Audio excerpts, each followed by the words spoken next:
We'll guide you through how to get a picture URL. If you find this useful, then consider subscribing and liking the video. For whatever reason, you want to go and get an image URL.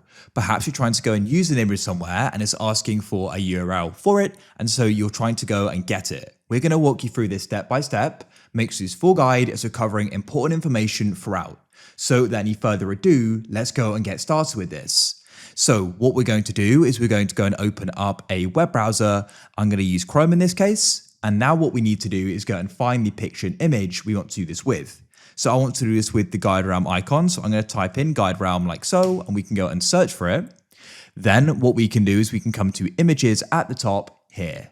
Now what you need to do is go and find the image and picture you want to do it with. In this case, I want to do it with the GuideRealm icon. So we can go and click here like so, and this is it.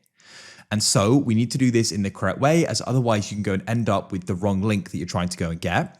So what you need to do is you need to go and hover over the picture or image or photo and right click. Go down the list of options, and there's a few options, but you need to press copy image address. This will take you straight to the image. If you press copy link, that takes you to the channel in this case. So just to go and show how this works, I'll then go and paste this in, right click and press paste and press enter, and you're straight to the image. That's it.